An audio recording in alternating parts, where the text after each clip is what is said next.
يا أيها الإنسان ما غرك بربك الكريم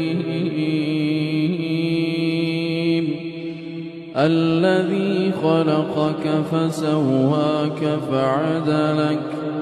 في أي صورة ما شاء